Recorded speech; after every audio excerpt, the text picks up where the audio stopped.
प्यारे बुज़ुर्गों, माताओं, भाई और बहनों, जब भी हम अपने आप के बारे में ध्यान से सोचते हैं तो हम सब चाहते हैं कि हम इस ज़िंदगी के मकसद को पालें। इंसान क्या है, यहाँ क्या करने आया है, उसकी ज़िंदगी कैसी होनी चाहिए, ये सवाल हम सबके सामने ज़रूर आते हैं। हम देखते हैं कि तरह तरह के इंसान इस धरती पर जीते हैं। जब हिस्ट्री पढ़ते हैं तो अलग अलग लोग जिनका कुछ असर इस दुनिया में हो उनके बारे जानकारी पाते हैं। फिर सोचते हैं कि हमारी ज़िंदगी किस किस्म की होनी चाहिए। और फिर जब राजे महाराजाओं की ज़िंदगी को पढ़ते हैं या फिर बड़े बड़े योद्धा हुए उनकी ज़िंदगी को पढ़ते हैं तो ख्यालात आते हैं कि शायद इस किस्म की ज़िंदगी हमारी हो।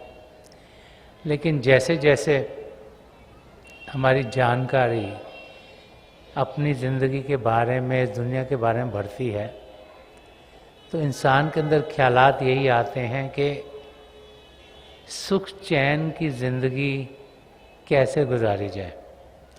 और उस समय हमारा ध्यान फिर महापुरुषों की ज़िंदगी की ओर बढ़ता है। हम देखते हैं कि अलग अलग धर्मों में, अलग अलग देशों में, अलग अलग समय पर महापुरुष इस धरती पर आए और उनकी ज़िंदगी सुखी रही और उन्होंने अपने अंग संग जो रहते थे उनकी ज़िंदगी में भी सुख चैन लाना शुरू किया। इसीलिए आज ऐसे महापुरुषों को लोग ज़्यादा याद करते हैं रादर देन कि वो किसी राजे महाराजे या किसी योद्धा को याद करें। अब महापुरुषों की ज़िंदगी में क्या है जिससे कि हम फ़ायदा उठा सकते हैं।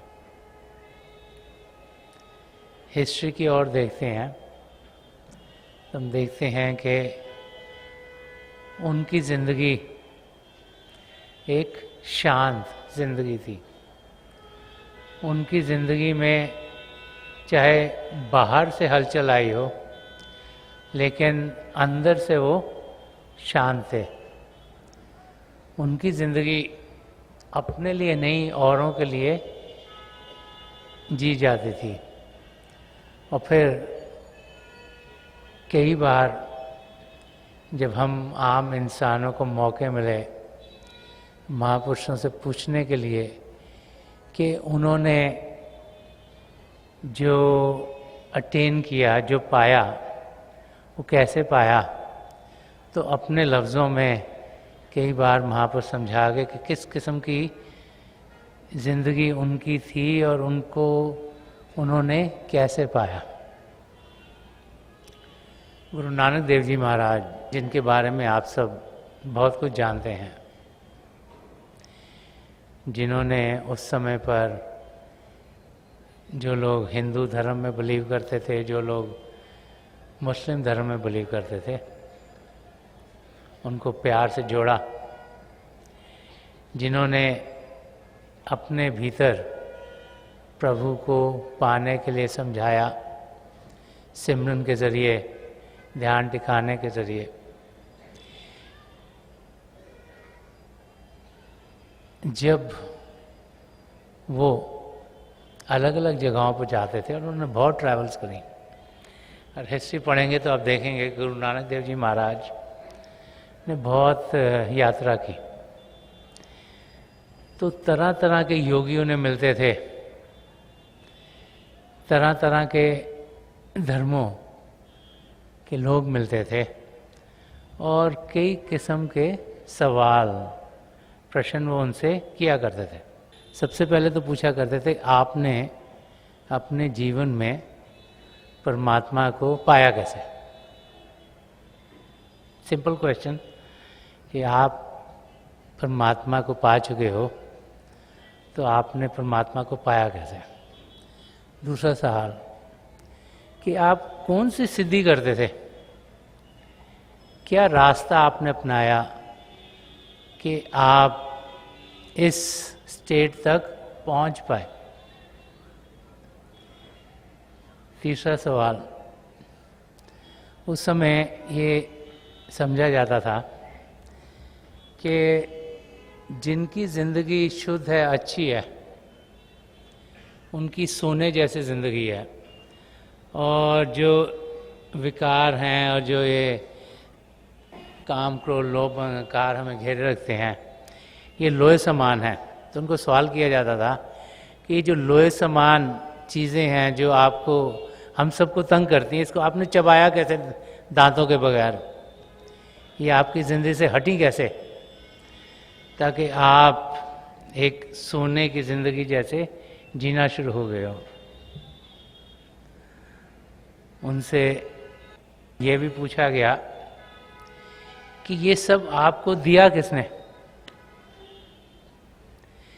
किसने आपको ये सब कुछ दिया है कि आप परमात्मा में लीन हो गए, उनसे एक में हो गए। और ऐसे सवाल उनसे कई योगियों ने, लोगों ने पूछे। तो गुरु नानक देव जी महाराज ने इन सब का जवाब चंद लफ्ज़ों में दिया।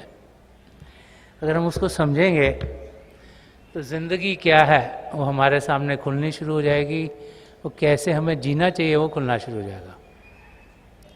तो सबसे पहला सवाल था कि आपके अपने जीवन में परमात्मा को आपने कैसे पाया। दूसरा सवाल था कि किस वस्तु से आपने अपने मन को जोड़ा, जो मन जो हर समय खराबी करता है, ताकि वो शांत हो जाए। तीसरा सवाल था कि किस उपाय से जो इंसान के अंदर आशा होती है, इच्छाएं होती हैं, उनको आपने कंट्रोल किया। हर एक के अंदर डिज़ायर्स होते हैं, इच्छाएं होती हैं, आशा होती है, हम ये करेंगे, ये करेंगे, ये करेंगे। चौथा सवाल था कि किस विधि से आपने हरि के अखंड ज्योति को प्राप्त किया, क्या तरीका अपनाया। बिना दांतों के आपने विकार रूपी लोहे को कैसे खा लिया। तो गुरु नानक जी महाराज ने जो इसका जवाब दिया, उसमें रूहानियत का रास्ता क्या है, कैसे हमें जीना चाहिए, किस किस्म की ज़िंदगी होनी चाहिए, उन्होंने खोल खोल के समझाई है। तो फरमाते हैं कि सद्गुरु के जन्म में गवन मिटाया, कि पिता परमेश्वर को आपने कैसे पाया। तो समझा रहे कि हम सब आवागमन में लगे हुए हैं, 84 लाख जिया जो उनमें फंसे हुए हैं, कभी एक योनि में जाते हैं, कभी दूसरे में जाते हैं, कभी तीसरे में जाते हैं। और प्रभु ने दया मेर की, हमें मानव चोला दे दिया, तो मानव रूप में हम आ गए, जिसमें परमात्मा ने सब पदार्थ दिए जो हमें चाहिए अपने आप को जानने के लिए, पिता परमेश्वर को पाने के लिए। लेकिन मानव चोलों में करोड़ों लोग आते हैं, उनमें से हर एक पिता परमेश्वर को पाता नहीं। तो फरमा कर रहे हैं कि सद्गुरु के जन्म में गवन मिटाया, कि जब सद्गुरु ने जन्म दिया तब जाकर मेरा ये 84 लाख जिया जुन से छुटकारा हुआ। सो सद्गुरु कब जन्म देता है। एक तो जन्म इंसान का शारीरिक रूप से होता है, तो इंसान सोचता है यही मेरा जन्म देना, उसी को हम बर्थडे समझते हैं, उसी को हम हर साल मनाते हैं। पर यहाँ पर गुरु नानक देव जी महाराज समझा कि सद्गुरु के जन्म में गवन मिटाया, कि जब सद्गुरु ने मुझे जन्म दिया तो वो कौन सा जन्म है, जिस दिन हमें दीक्षा मिलती है, नाम की देन मिलती है, जिस दिन हमारे सद्गुरु अपनी कुछ तवज्जो हमें देते हैं, अपनी कमाई का कुछ हिस्सा हमें देते हैं, तभी हमारा नया जन्म होता है, जिसे द्वितीय जन्म कहा जाता है, दूसरा जन्म। ये रूहानी जन्म है, आध्यात्मिक जन्म है। तो फरमा रहे कि जब सदगुरु ने दया मेहर की और मुझे वो नाम की देन दी और आध्यात्मिक रूप से मेरा जन्म हुआ, उसके बाद ही जाकर मैं 84 लाख जिया जुन से छुटकारा पा सका। नहीं तो हमारी आत्मा 84 लाख जिया जुन में फंसी रहती है। तो यहाँ पर गुरु नानक देव जी महाराज हमें बड़ा खोल के समझा रहे हैं, अपने बारे में बता रहे हैं। वो खोल के समझा रहे हैं कि जब सदगुरु नाम की देन देता है तभी हम अपनी मंजिल की ओर बढ़ सकते हैं। अपने आप हम कोई भी कदम पिता परमेश्वर की ओर उठा नहीं पाते। जब तक वो 10वां द्वार खुलता नहीं तब तक अंदर की दुनिया, रूहानी दुनिया में हम जा नहीं पाते। एक सदगुरु की जब दया मेहर होती है, ये 10वां द्वार खुलता है तो हमें रास्ता मिल जाता है, हमें रास्ता दिखाते हैं, हमारा हाथ पकड़ के हमें अंदर की दुनिया में लेके जाते हैं। वही हमारे गाइड बन जाते हैं, वही हमें रास्ता दिखाने वाले बनते हैं, वही हमारे रहबर बनते हैं, हमारे मुर्शिद बनते हैं और हमें अंदर की दुनिया में ले जाते हैं और हमें अपनी मंजिल तक पहुंचाते हैं। तो इंसान कैसे अपनी मंजिल तक पहुंच सकता है, वो गुरु नानक देव जी महाराज ने यहाँ समझाया। हम लोग ऐसी एज में जी रहे हैं जहाँ हम सोचते हैं सेल्फ है, खुद ही इंसान सब कुछ कर सकता है। ये इंसान सोचता है। इंसान सोचता है कि मैं पढ़ लिख के इतना इंटेलिजेंट हो जाऊंगा तो मैं ये करूंगा, ये करूंगा, ये करूंगा। हम भूल जाते हैं कि अगर उनकी देन ना हो, पिता परमेश्वर की दया मेहर ना हो, तो हम कुछ भी करने के लायक नहीं। गुरु नानक देव जी महाराज ये समझा रहे हैं कि जब तक ये दूसरा जन्म नहीं होगा, जब तक नाम की देन नहीं मिलेगी, जब तक शब्द के साथ जुड़ेंगे नहीं, जब तक ये 10वां द्वार खुलेगा नहीं, तब तक हम 84 लाख जियाजुन में भटकते रहेंगे। अच्छे कार्य करेंगे तो अच्छे फल मिलेंगे, बुरे कार्य करेंगे बुरे फल मिलेंगे, लेकिन उस चक्कर से निकल नहीं पाएंगे। चाहे बुरे कर्म हो चाहे अच्छे कर्म हो, कर्म हमें किसी न किसी शरीर के साथ जोड़ते रहेंगे और जब तक हम उस शरीर के साथ, किसी न किसी शरीर के साथ जुड़ते रहेंगे, तब तक हम अपनी मंजिल तक कभी पहुंच नहीं सकते। तो वो लोग बड़े खुशकिस्मत हैं जिनकी ज़िंदगी में किसी पूर्ण महापुरुष की नजर करम पड़ती है। हम लोग बड़े खुशकिस्मत हैं कि हजूर बाबा सावन सिंह जी महाराज, परम संत कृपाल सिंह जी महाराज और दयालपुर संत दर्शन सिंह जी महाराज की दया दृष्टि हम सब पर पड़ी। 7 बिलियन लोग इस वक्त धरती पर जी रहे हैं। कुछ चंद लोग होते हैं जिन्हें नाम की देन मिलती है और इन महापुरुषों की दया मेहर से ये शिव नेत्र हमारा खुला और इन महापुरुषों ने हमें ये भी समझाया कि अब ये द्वार खुल गया, इसको खुला कैसे रखें। रोज़ाना अभ्यास करके अपनी मंजिल की ओर कैसे बढ़ें, एक सच्चा जीवन जी के सद्गुणों को ज़िंदगी में ढालें। संत कृपाल सिंह जी महाराज ने आत्मनिरीक्षण की डायरी दी ताकि रोज़ाना अपनी जांच पड़ताल करें, देखें कि किस ओर हम बढ़ रहे हैं, ताकि कदम हमारे अपनी मंजिल की ओर तेज़ी से बढ़ पाएँ। वो रास्ता भी दिखाया जो हमने चलना है ताकि हम अपनी मंजिल तक पहुंच सकें। अब द्वार उन्होंने खोल दिया, रास्ता भी दिखा दिया, उनका हाथ भी हमें सहारा देने के लिए कुछ हिम्मत तो हमें भी करनी पड़ेगी। समय अभ्यास के लिए निकालना, अपनी ज़िंदगी में सद्गुणों को भरना, ज़िंदगी प्यार से जीना, प्रेम से जीना, ये कदम तो हम सबको उठाने पड़ेंगे, तभी हम अपनी मंजिल तक पहुंच पाएंगे। पिता परमेश्वर की बहुत दया मेहर हुई कि हम मानव चोले में हैं। हमारे सद्गुरु की दया मेहर हुई कि हमें नाम की देन मिली और हम अपनी मंजिल तक पहुंच सकते हैं। हम में से हर एक पहुंच सकते हैं। यही बार बार महापुरुष हमें समझाते हैं। तो गुरु नानक देव जी महाराज समझा रहे हैं कि सदगुरु के जन्म में अवन मिटाया, अनहद नाते एक मन लाया।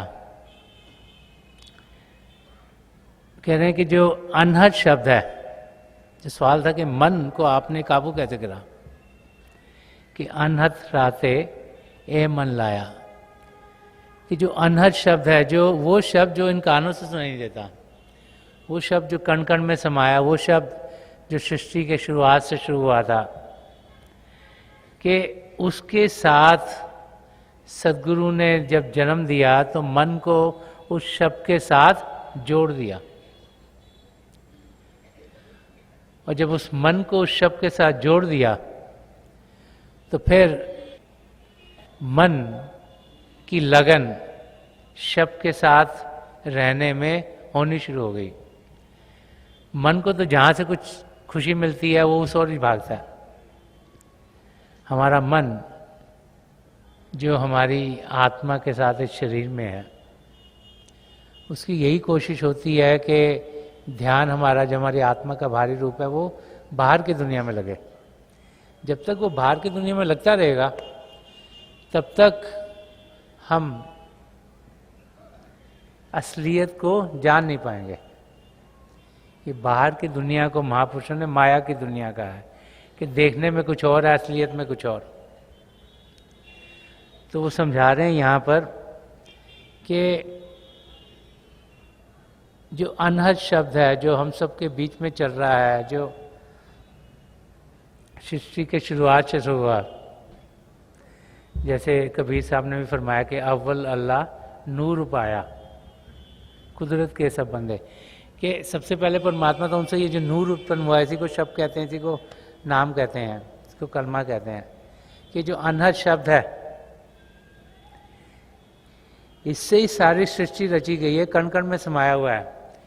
तो जब मन इसके साथ जुड़ता है तो फिर उसका ध्यान बाहर की जगह से हट जाता है, बाहर की चीज़ों से हट जाता है। उसका ध्यान फिर प्रभु की ओर होना शुरू हो जाता है, और जब प्रभु की ओर होता है तो वो अगली लाइन में फरमा रहे क्या होता है, फरमा रहे कि अनहद राते ए मन लाया, मनसा आशा शबद जलाई। कि जो आशाएं हैं, इच्छाएं हैं, डिज़ायर्स हैं, होप्स हैं, जो आदमी सोचता है मैं ये कर लूँगा, मैं वो कर लूँगा, ये भी चाहिए, वो भी चाहिए, वो कहते हैं शब्द के साथ लग के वो सबकी सब भस्म हो गई, खत्म हो गई। क्यों? क्योंकि सारा आनंद शब्द के साथ जुड़ने में आ रहा है। जब इतना आनंद शब्द के साथ जुड़ने में आता है तो बाहर की किसी चीज़ की कोई ख्वाहिश नहीं रहती। तो इसलिए समझा रहे हैं कि मनसा आशा शब्द जलाई, के शब्द के साथ जुड़कर जितनी भी डिज़ायर थे, जितनी भी इच्छाएं थी, वो सब की सब दूर हो गई। और आगे फरमा रहे हैं गुरमुख ज्योति निरंतर पाई। वो कह रहे ऐसा इंसान जिसे नाम की देन मिल गई, वो गुरमुख बन गया। गुरमुख वो बनता है जो पिंड अंड और ब्रह्मांड को पार करके दयाल देश तक पहुंच जाता है। एक काल देश है, एक दयाल देश है। तो काल देश में पिंड अंड और ब्रह्मांड आते हैं, और दयाल देश में पार ब्रह्म और सचखंड आते हैं। तो कह रहे हैं कि जब पिंड अंड और ब्रह्मांड को मैंने पार कर लिया अपने सदगुरु की दया मेहर से, मन को शांत कर कर, अभ्यास में बैठकर, ध्यान टिकाकर, शिव नेत्र पर एकाग्र होकर अपने सदगुरु के नूरी स्वरूप तक पहुँच कर वो अंदर के मंडलों में ले गए। और जब दयाल देश में पता उसी को गुरमुख कहते हैं। तो कह रहे हैं गुरमुख ज्योति निरंतर पाई, के जो पार ब्रह्म तक पहुँच गया वो हर समय रोशनी देखता रहता है, वो अंदर से हर समय जागृत रहता है, उसके अंदर कोई अंधेरा नहीं, क्योंकि वो काल देश से आगे निकल गया। कि उस अवस्था तक हम सब पहुंच सकते हैं। यही यहाँ गुरु नानक देव जी महाराज हमें समझा रहे हैं। हम ये ना सोचें कि प्रभु को पाना सिर्फ चंद इंसानों के लिए है। हम में से हर एक वहाँ पहुँच सकता है अगर हम अपनी जिंदगी सही तरीके से गुजारेंगे। और फिर उसके आगे फरमा रहे हैं कि त्रिगुण मेटे खाया सार। वो कह रहे हैं जो ये 3 गुण हैं वो सबके सब मिट गए, नहीं तो इन गुणों में इंसान फंसा रहता है कि इससे मैं आगे निकल गया और इनके खाली चुंगल में ही फंसा नहीं रहा, क्योंकि मैं काल देश से आगे पहुंच गया। और फरमा रहे हैं कि नानक तारे तारनहार, कि तारा किसने, जिसने सृष्टि को बनाया है, पिता परमेश्वर। और उनकी दया में ना हो तो हम मानव चोले में ना आए, ये तो किसी न किसी और योनि में भटक रहे होते हैं, और किसी योनि में प्रभु ने वो पदार्थ नहीं दिए जो हमें चाहिए अपने आप को जानने के लिए, पिता परमेश्वर को पाने के लिए। तो सबसे पहले तो पिता परमेश्वर की देन होती है, तभी हम अपनी मंजिल तक पहुंच सकते हैं। वो हमें मानव चोला के रूप में भेजते हैं, फिर किसी पूर्ण महापुरुष की हम पर दया मेहर होती है जो हमें दूसरा जन्म देते हैं, आध्यात्मिक जन्म देते हैं, ताकि हम अध्यात्म के रास्ते को जान सकें, उस पर चल सकें, उसको पहचान सकें और अपने कदम अपनी मंजिल की ओर बढ़ा सकें। और फिर जब उनके बताए हुए रास्ते पर हम चलते हैं तो हम ज़रूर अपनी मंजिल तक पहुंच सकते हैं। ये बार बार बार महापुरुष हमें समझाते हैं। कई महापुरुषों ने यही बताया है कि हमारे ऊपर पर्दा पड़ा हुआ है, उस पर्दे को जब तक हटाएंगे नहीं तब तक अपनी मंजिल तक पहुंच नहीं पाएंगे। अलग अलग एग्जाम्पल लेकर महापुरुष यही बात बार बार समझाते हैं। तुलसी साहब ने फरमाया है, वो फरमाते हैं, है घट में सूजत कहीं लानत ऐसी जिंद। वो कह रहे परमात्मा बैठा तो हमारे अंदर है, हम उसको ढूंढ रहे हैं, कभी यहाँ कभी यहाँ कभी यहाँ। वो कहते हैं लानत है ऐसी जिंदगी को कि जिसको ढूंढना है वो तो हमारे भीतर बैठा है, लेकिन हम कभी यहाँ भागते हैं, कभी वहाँ भागते हैं, कभी वहाँ भागते हैं। तो कह रहे हैं लानत है कि इंसान ऐसी जिंदगी जिए, तुलसी या संसार को आयो मोतिया बिंद। वो फरमा रहे हैं कि यहाँ दुनिया में जो होता है सबको मोतिया बिंद आया हुआ है। जब मोतिया बिंद आता है तो क्या होता है, नजर से दिखता नहीं। जब तक उसको ऑपरेशन ना करवाओ तब तक वो जो कहते झल्ली सी आ गई है, मोतिया बिंद हो गया है, इंसान को दिखना कम हो गया है, दिख नहीं रहा। तो कह रहे सबको मोतिया बिंद हुआ है। तो जब एक पूर्ण महापुरुष की तवज्जो पड़ती है तभी जो अंदरूनी आंख है वो खुलती है, वो पर्दा हटता है और हम असलियत की जानकारी पा सकते हैं। गुरु अर्जन देव जी महाराज ने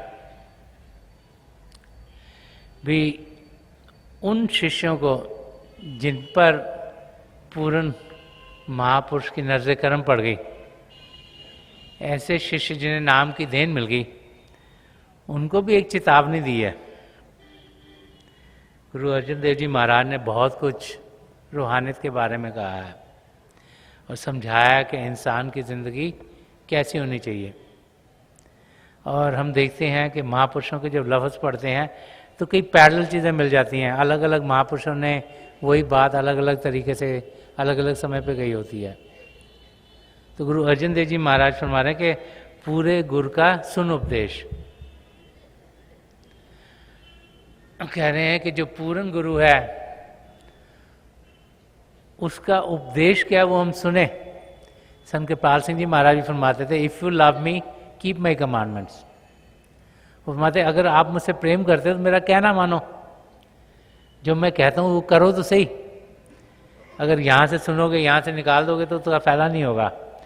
तो यही यहाँ गुरु अर्जन देव जी महाराज फरमाते कि पूरे गुरु का सुन उपदेश के जो हमें सत्संगों में सुनने को मिलता है, जो हमें समझाया जाता है कि कैसी हमारी ज़िंदगी होनी चाहिए, वैसी हम ज़िंदगी बनाएं, उसको ज़िंदगी में डालें, उसे सुने, उसको ग्रहण करें, उसका असर अपने पर हो, अपनी ज़िंदगी उस लिहाज से बनाएंगे तभी हम अपनी मंजिल तक पहुंच पाएंगे।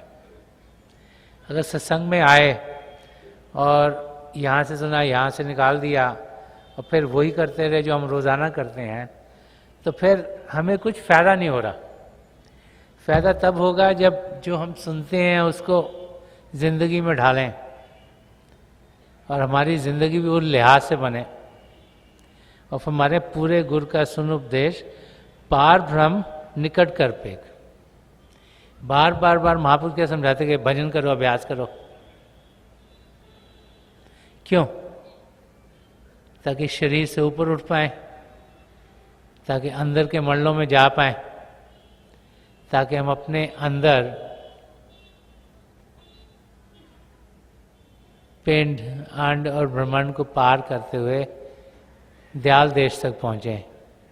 पार भ्रम, तो पार भ्रम निकट कर पे। वो कह रहे हैं पार भ्रम को जाके पास से देखो। इसका मतलब क्या हुआ कि वहां तक पहुंचो, पिंड, अंड और ब्रह्मांड को पार करो। जब तक उसको पार नहीं करोगे तो काल देश में घूमते रहोगे, काल के दायरे में फंसे रहोगे। इन तीनों मंडलों को पार करेंगे तभी पार ब्रह्म तक पहुंचेंगे। पार ब्रह्म मतलब ब्रह्मांड के पार।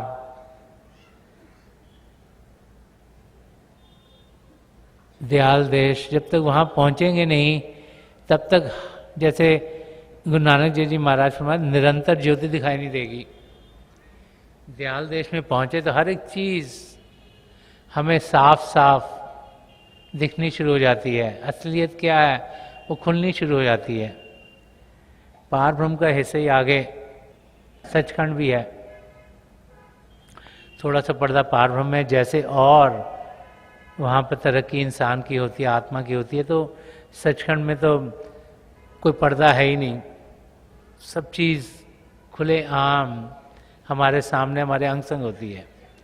तो इसीलिए फरमा रहे हैं कि पूरे गुरु का सुन उपदेश कि जो आपको समझाया जा रहा है वैसी जिंदगी बनाओ और पार भ्रम निकट कर पेग। तो ये रास्ता अभ्यास का रास्ता है। सिमरन के जरिए मन शांत होता है। सिमरन प्रभु के नाम का जाप है। शरीर को शांत करना बहुत आसान है। कोई भी शांत जगह ढूंढ लें और बैठ जाएं और शरीर का ऐसा किसी को ना लगे, आंखें बंद कर लें तो पांचों इंद्रियां आसानी से अंदर को खिंच जाती हैं। मुश्किल है मन को शांत करना। तो मन को शांत करने के लिए हम सिमरन करते हैं। सिमरन जो हमें एक सद्गुरु देता है उनकी तवज्जो से भरपूर होता है, इसीलिए वो हमारे लिए काम करता है। जब हम सिमरन करते हैं तो फिर हमारा मन शांत होगा, उसमें इच्छाएं नहीं आएंगी। और जब मन शांत होगा तभी हम यहाँ शिव नेत्र पर एकाग्र हो पाएंगे और ये रोशनियाँ, आसमान, चंद्रमा को, सूर्य को पार करते हुए अपने सदगुरु के नूरी स्वरूप तो पहुँचेंगे। फिर वो हमें पिंड से ऊपर उठा के लेके जाएंगे, अंड में, ब्रह्मांड में और पार ब्रह्म में और सचखंड में। तो उसका बता रहे हैं कि पार ब्रह्म निकट कर पे कि वहाँ तक पहुँचना जरूरी है। अगर नीचे तक ही रह गए तो फिर काल के दायरे में फंसे रहेंगे। और फरमा रहे हैं आगे कि सास सास सिमर गोविंद, कि हर सांस में प्रभु के नाम का जाप करें। बड़ा इंटरेस्टिंग, संदर्शन सिंह जी महाराज ने कुछ ऐसे ही फरमाया है। वो फरमाते नफज नफज मुझे लाजिम है शुक्र का सजदा, कि मेरे दोस्त का ऐसा है जिंदगी मेरी। कह रहे हर सांस में मैं शुक्रिया अदा करता हूँ पिता परमेश्वर का कि उनके करके ही मुझे ये जिंदगी मिली है। और यहाँ पे कह रहे हैं हर सांस में पिता परमेश्वर को याद करो। गुरु अर्जन देव जी महाराज फरमा रहे हैं कि हर सांस में पिता परमेश्वर को याद करो। संदर्शन सिंह जी महाराज फरमा रहे हैं कि हर सांस में उसका शुक्रिया अदा करो। बात एक ही है, शुक्रिया अदा करना, उनको याद करना एक ही बात है। याद करके उनका शुक्रिया करना कि आपने इतनी देन दी मुझे कि मैं इस मुकाम तक पहुंच गया हूं। तो यहाँ फरमाया सास सास सिमर गोविंद, इसलिए कि जो हमारे मन के संकल्प हैं, विकल्प हैं, वो सबके सब दूर हो जाएं। कैसे होंगे? जब हम पिता परमेश्वर के नाम का जाप करेंगे। तो नामदान के दिन जब हमें प्रभु के जाति नामों का जाप दिया जाता है, उन नामों में हमारे सदगुरु की तवज्जो होती है, उनकी कमाई का कुछ हिस्सा होता है। इसीलिए वो हमारे मन को शांत कर पाते हैं। इसीलिए समझाया जाता है कि जब भी हम कोई दिमागी काम नहीं कर रहे हम सिमरन करें। हर एक चीज की बेसिस सेम है, लेकिन हम भूल जाते हैं कि क्यों ये कहा जा रहा है। और महापुरुषों के जो लफ्ज पढ़ते हैं तो बार बार वो वही चीज़ वो फरमाते हैं किसी न किसी तरीके से। ये हमें फरमा के सांस सांस सिमर गोविंद के, प्रभु के नाम का जाप हर सांस में करें। और वो नाम जो सदगुरु की तवज्जो से भरा हुआ होगा वो मन को शांत कर पाता है। इसीलिए समझाया जाता है कि सिमरन दिन भर जितना ज़्यादा हम कर सकते उतना अच्छा है, क्योंकि उतना ही मन शांत होगा, उतना ही जब हम अभ्यास में बैठेंगे हम ध्यान टिका पाएंगे, उतना ही हमारी तवज्जो अंदर की ओर लगेगी, उतना जल्दी ही हम अपनी मंजिल तक पहुंच पाएंगे। इसमें कोई चीज़ नेगेटिव है नहीं, कि हर एक चीज़ पॉजिटिव ही पॉजिटिव है, कि हम अपनी मंजिल तक ज़रूर पहुंच सकते हैं, हम कहीं पर भी हों। प्रभु का प्रेम इतना ज़्यादा है कि हमें खींच के वो अपनी ओर ले जाएगा। हम उस प्रेम का अनुभव करें। प्रभु के प्रेम का अनुभव तब करेंगे जब ध्यान टिकाने के लिए बैठेंगे। ध्यान टिकाने के लिए जब बैठते हैं तो अपने सदगुरु के दिए हुए सिमरन को इस्तेमाल कर कर मन को शांत करें, और शरीर को शांत करके मन को शांत करके अंदर की दुनिया में कदम बढ़ाने शुरू करें।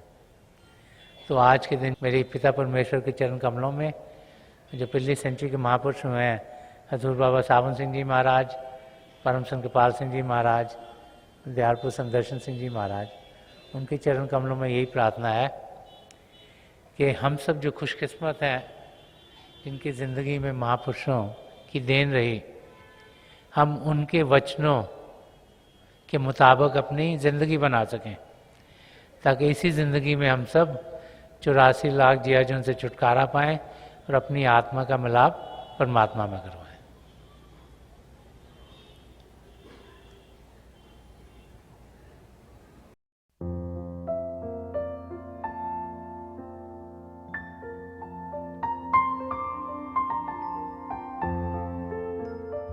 तो थोड़ी देर के लिए हम सब अभ्यास के लिए बैठ जाएं।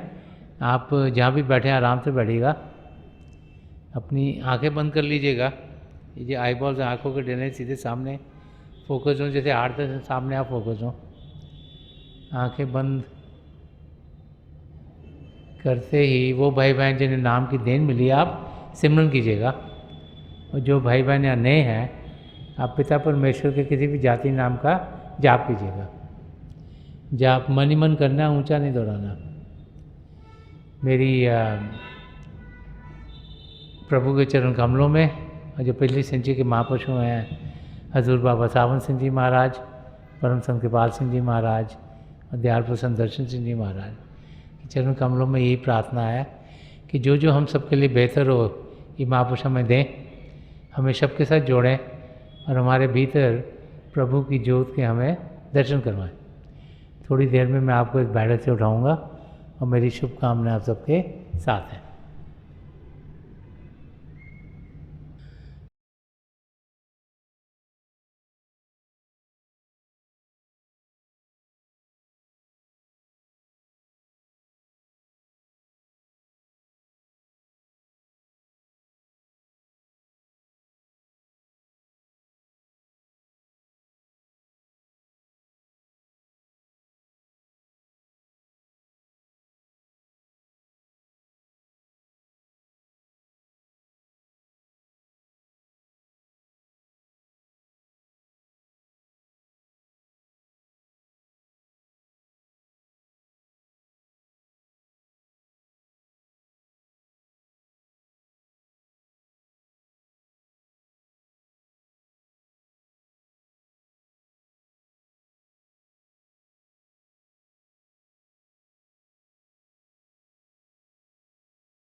छोड़ दीजिए जी, प्लीज लीव ऑफ।